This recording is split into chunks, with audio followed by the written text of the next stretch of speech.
안녕하세요, 스키몬 웨스트의 션킴입니다.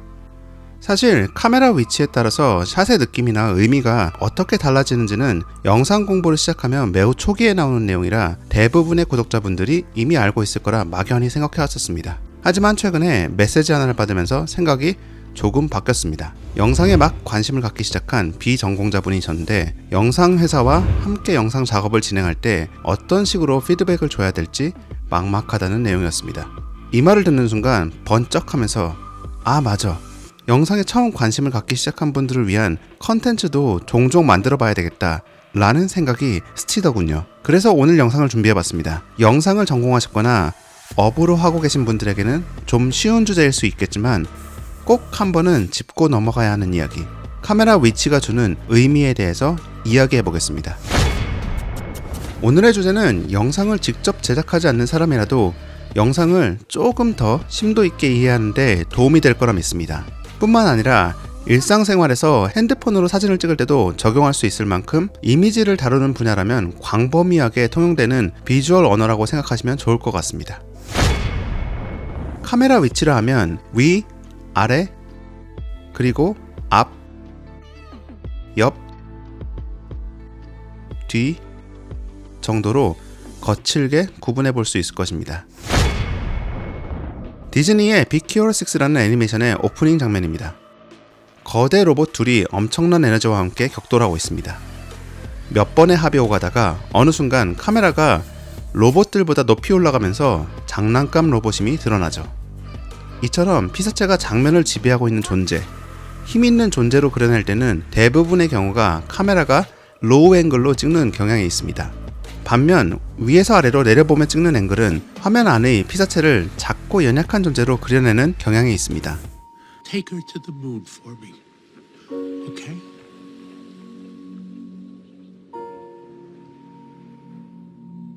이와 같은 이유로 히어로 영화에 영웅이 등장하는 장면들은 대부분 로우 앵글을 사용하고 있고, 반대로 힘없는 존재로 그려야 할 때면 하이 앵글을 사용하고 있습니다. 꼭 히어로 영화에 한정짓지 않아도 토이스토리 시리즈와 같은 애니메이션에도 관통하는 개념입니다. 이전에도 한번 다뤘지만 토이가 인간과 함께 있을 때는 장난감이 장난감으로 보여야 되기 때문에 카메라가 항상 토이들보다 높은 곳에 위치해 있습니다.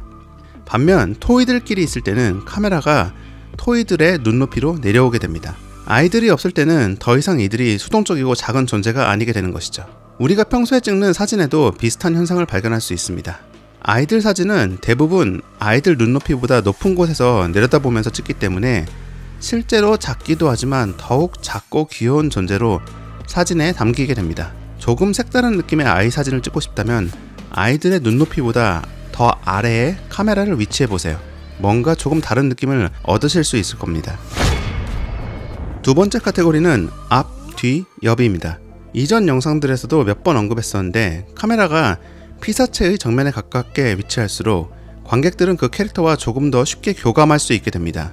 거의 카메라 정면을 바라보는 영화 속 인물을 바라볼 때면 관객들은 마치 캐릭터가 자신을 바라보고 있다는 착각이 들 만큼 굉장히 주관적인 경험을 하게 됩니다. 이러한 경향성 때문에 감정을 위주로 전달하고자 하는 장면에서는 정면샷이 많이 사용되고 있고, 아이들의 공감대를 빠른 시간 안에 이끌어내야 하는 애니메이션에도 유독 캐릭터의 정면샷이 많이 들어가는 것도 이러한 이유라고 생각할 수 있습니다.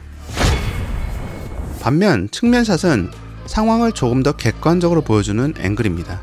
위플래시의 피자 가게 데이트 장면을 보면 남녀 주인공이 첫 데이트를 하는 만큼 둘의 상황과 주변 상황을 포함한 측면샷으로 시퀀스가 시작하다가 대화가 무르익고 둘의 공감대가 점점 형성돼 가면서 카메라는 점점 캐릭터의 정면으로 그리고 가까이 다가가게 됩니다. 물론 중간에 가뿐싸하는 대화가 이어지면 이처럼 다시 측면샷으로 다시 카메라가 빠지기도 하죠. 이처럼 어떤 타이밍에 얼마만큼 피사체를 정면에서 찍을 것인가 혹은 측면에서 찍을 것인가만 잘 계획해도 충분히 감정의 진행 과정을 관객에게 전달할 수 있습니다. 이와 비슷한 효과를 카메라 움직임을 통해서 만들어내기도 했는데, 데이비드 핀처 감독의 나를 찾아줘에서는 남녀 주인공이 어색하게 처음 만나는 파티 장면에서 초반에 둘 사이의 어색함과 거리를 담아내기 위해 객관적인 앵글인 측면 앵글을 사용하다가 교감이 서서히 이루어져 가자 카메라 움직임을 통해서 캐릭터 정면 앵글로 도달하는 걸 알 수 있습니다. 피사체가 카메라 정면을 바라보는지 여부에 따라서 달라지는 느낌은 심지어 다큐멘터리에서도 사용됩니다. 여기 4명의 인터뷰 대상자가 앉아 있습니다. 이 4명의 얼굴을 유심히 바라보면 유독 한 사람의 모습이 조금 다른 방식으로 담겨져 있다는 걸 알 수 있습니다. 네, 그렇습니다. 바로 이 사람의 모습만 조금 다른 방식으로 담겨져 있습니다. 어떻게 다른지 한번 살펴볼까요?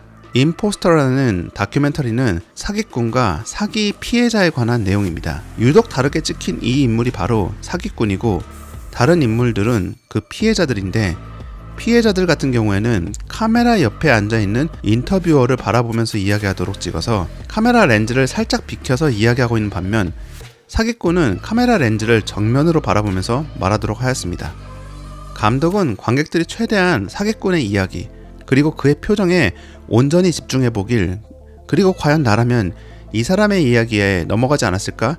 라고 상상해보라고 말하고 있는 것입니다. 렌즈 자체도 조금 다르게 사용되었는데, 피해자들을 찍을 때는 조금 더 와이드 렌즈를 사용해 각 피해자들의 직업이나 살고 있는 환경을 유추해볼 수 있는 배경이 같이 담긴 반면, 사기꾼 같은 경우에는 롱 렌즈를 사용해 좁은 시야각과 얕은 심도로 배경을 알 수 없게 만들었습니다. 감정을 전달하기에 정면에 가까운 샷이 가장 유리하다고 앞에서 이야기했었는데, 그렇다고 해서 정면에 가까운 샷이 감정을 가장 강력하게 전달하는 샷이라는 건 아닙니다.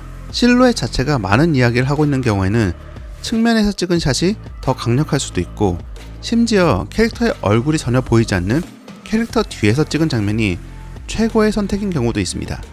많은 사람들의 눈가를 촉촉하게 만들어준 업의 초반 몽타주 장면에서 엘리가 유산 후 거대한 상실감과 함께 마당에 멍하니 앉아있는 뒷모습은 어떠한 표정을 찍은 장면보다 더 강렬하게 그녀의 감정을 대변해주고 있습니다.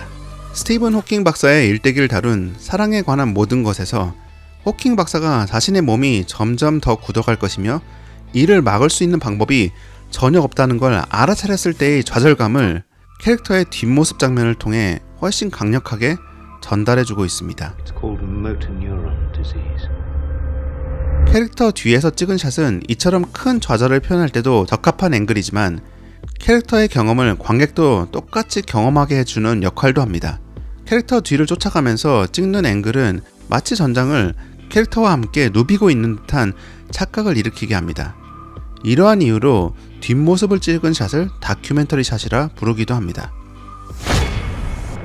카메라 위치는 생각보다 많은 감정과 의미를 전달할 수 있습니다. 뿐만 아니라 카메라의 위치를 조정하는 건 기술적으로는 어려운 부분이 없기 때문에 손쉽게 영상 혹은 사진에 적용해볼 만한 이론이기도 합니다. 하나의 앵글로 인생샷을 만들 거야 와 같이 생각하면서 너무 힘주어서 장면을 계획하기보다는 그냥 일상을 남길 때 때로는 피사체 가까이, 때로는 조금 떨어져서, 혹은 조금 다른 높이에서 피사체를 찍어보며 우연의 산물이 아닌 내 의도를 이미지에 담아본다는 느낌으로 가볍게 이 이론을 적용해 보시면 좋을 것 같습니다. 그럼 오늘의 영상은 여기서 마치겠습니다. 오늘의 영상이 좋았다면 구독, 좋아요 부탁드리고 앞으로의 영상을 놓치고 싶지 않다면 알람 설정도 해놓으시길 추천드립니다. 스키몬 웨스트의 션킴이었습니다.